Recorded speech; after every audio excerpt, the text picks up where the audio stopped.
am not a numbers person. And I'm not even going to go into Asian stereotypes here, okay? But, and I was bad at math. But you turn all of this data into something that's so digestible. And I'm telling you guys, it's poetry in here, the way you write. Thanks. Okay, so OkCupid. Now you're kind of an insider of an organization that takes a lot of data, big data. Okay, so tell us, are we putting a lot of information out there, and where is this going?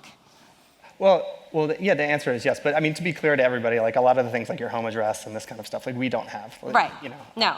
And also, well. And you also took a lot of data from beyond OkCupid. But, yeah. You know, and we all really want to know about our dating lives too. But the book really deals with the things that people do, like who you message and who you click on, and the stuff that's not so self-stated. You know, the who we are when we think no one's looking thing is like you can say that you're. Whatever, I'm like 5'10" or maybe 5'11". I can say that I'm 6'1" or 6'2". Online, I'm obviously not. You can take what somebody says and then what they actually are, what they go do, and look at this sort of the disparity between the two. I think there's a lot of that going on, right? Where there's the best photo possible, and you look nothing like that photo, and the date shows up, and you're like, what's happening here? Well, yeah. I mean, it's also like in real life, though. I mean, you know, people bullshit all the time. But like right now. Yeah. Oh, yeah. I hope you'll find this BS interesting, guys. Yeah. No, this is not BS. Trust me. Well. Okay. So let's get to this. You're saying that computers, like human beings, we have blind spots, and computers can actually help us see these blind spots. Well, yeah, you know, even to surveys, people project their best version of themselves. Right. You know, just like you would to your wife's parents or to a college admissions process or some test on the internet. If we're saying, you know, hey, do you think interracial relationships are wrong? You know, nobody is going to say yes to that in 2014 in the United States. However, then, of course, when you go out and watch what people then go do with their time or where they choose to spend their attention, just as one example, you know, you see that people don't obey that belief, or their actions don't reflect that belief as much as you would expect, for example. So. Okay, so let's start from the beginning, because I want everyone to be on the same page, okay? So, all of online, OkCupid, you know, Facebook, Twitter, Google, they can discern things about who we are from just what we click and what we put in. Yeah, or they can tell a story that's like kind of outside of, say, the media narrative. I mean, to use the previous speakers, you know, Elena was talking about Grant Park and the night Obama was first elected, and you know, that was a moment, even for Republicans, where it was a kind of this. There's a lot of bon ami in the air. Everyone was like, you know, we're excising some racial demons here, and there's this multiracial crowd, all this joy in the park, and you know, even people in Brooklyn were celebrating the streets, all this.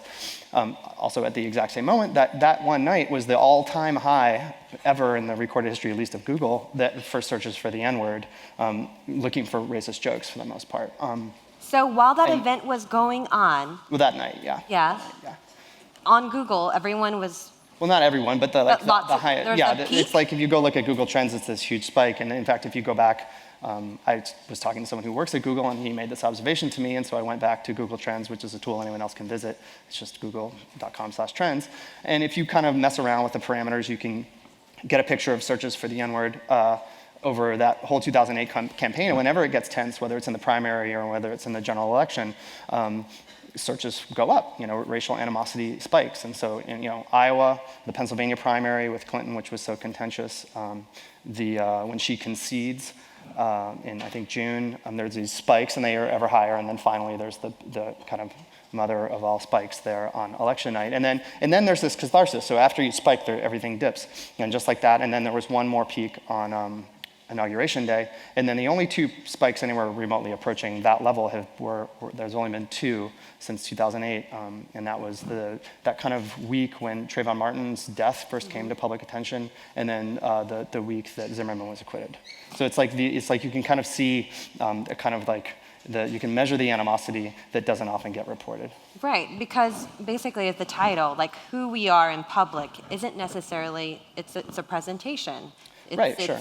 And who we are in private and online, sure. It's more or less who we really are.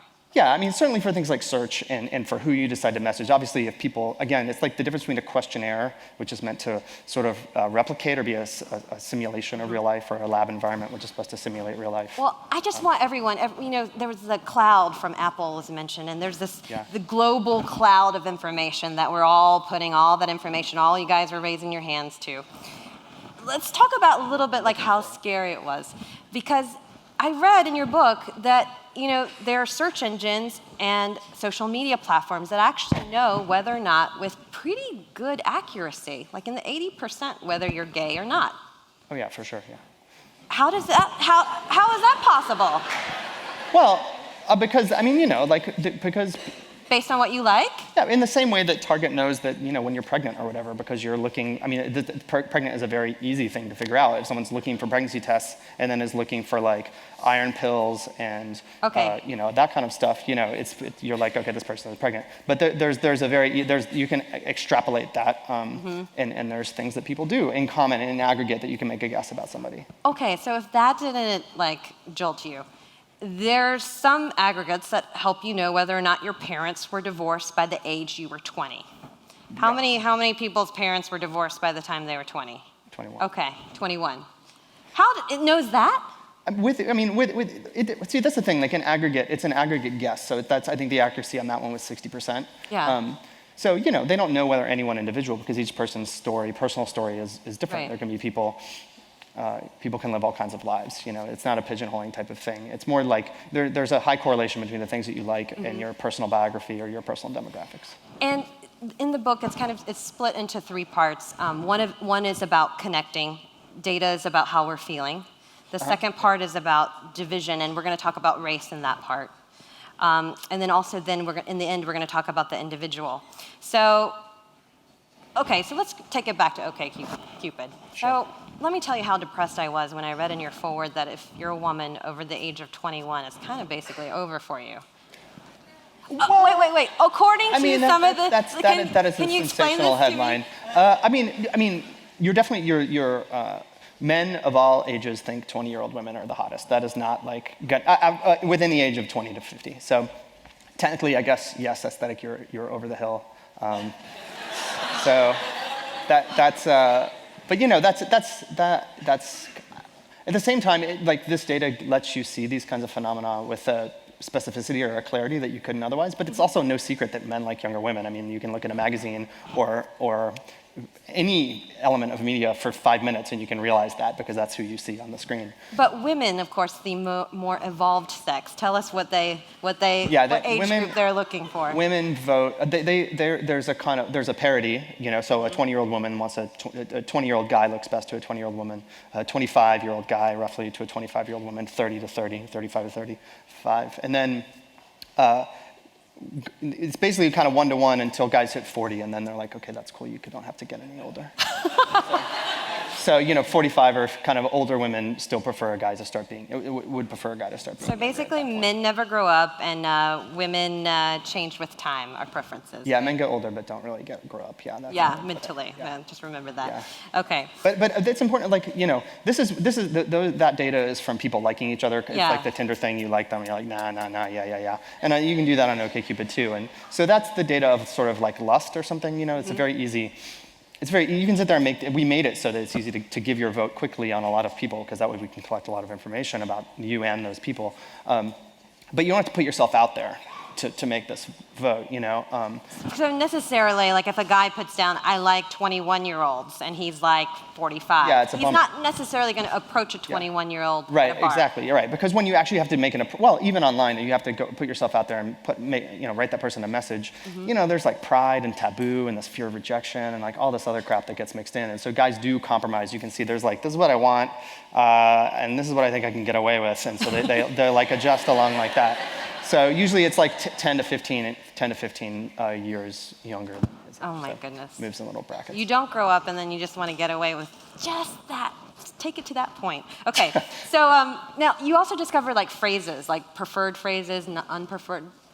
phrases like? Well, yeah, I mean, the part in the book you were talking about, where I just took all the profile text that everyone had written about themselves on OkCupid, and sort of tried to distill for particular groups, like, white men or Asian women or whatever, the phrases that they used that were typical only to them, statistically, so. I noticed with Asians, both men and women would write, "I'm very tall" for an Asian, yeah. For an Asian, so. Yeah, that was the #1 phrase for both men and women. Okay. Yeah. Now, all right, so you're getting all this information on OkCupid from everybody, right? Yep. And they're being honest because they don't know. It's not like Facebook or Twitter, right? It's not out there for your friends and family to see, so then they can admonish you for posting that, right? Well, some of the data is, like the stuff, there's two kinds of data. There's like, people when they choose someone to send a message to or to like, they're honest. There's no incentive for you to like someone, to write a message to someone that you don't like, or that doesn't even make sense. But people definitely do exaggerate how tall they are, or like how cool they are in their profile text, or like, it's just like people do at a bar or right. whatever, it's like, yeah, I'm an Army Ranger, I got this scar. It's like the same bullshit that people do in person. Hey, by the way, speaking of scars, you said a more visible tattoo in a profile picture makes you more desirable? It tends to get you more messages than someone who's equivalently hot. That is that. Oh, it's a kind of hot. it's like weird statistical argument. So if you're up against someone that's equally hot as you, make sure you get a tattoo and it's visible in the profile pic. Yeah, if you can swing that. Okay. More power to you. All right. Yeah. Okay, but you know what? There's some fascinating things that you found, such as like you're basically collecting all this data so that you can basically like go directly into, like matching people. Yeah, like running a dating site is like running an enormous warehouse full of single people milling around, and you've got to like figure out how to get them to talk to each other, but not everybody talk to just like the one hot girl or the hot guy. And so there's a lot of community management that goes in, or like a lot of like refereeing, so to speak. So like, we collect the data that we use for the most part is for two things. One, we want to try to recommend someone to you that we think you're going to like, and two, we want to solve for this thing we call the focus problem, where that's just a name we made up. It's where no matter what kind of crap you put on the page, how your cool essay and our match percentage and all this other data, the thing that people really look at is the photo. So on any page, they're just going to gravitate to focus on the one hot person on the page and click on that, and that person gets too many messages. They get grossed out, or like, this is too much work, I'm done. The people who wrote the messages don't get any replies, so they either leave because they're like, fuck this, or they like double down, they're like, all right, I just got to send more messages, and they do that to the next person, and it just becomes this big race to the bottom. So we have to that was one of the first problems that we had to actually get data to solve. Okay, and one of the things you found is like the more subtle questions tend to be ones that match people better than necessarily. Well, I know exactly what the one question you're talking about. Like, do you like scary movies? That was a question that was easy to ask on, like, say, hey, do you want to have kids, or do you believe in God? So don't ask, what are your dreams? What are your aspirations? It's not one of these kind of, like, that is not really. Do you like ice cream is better?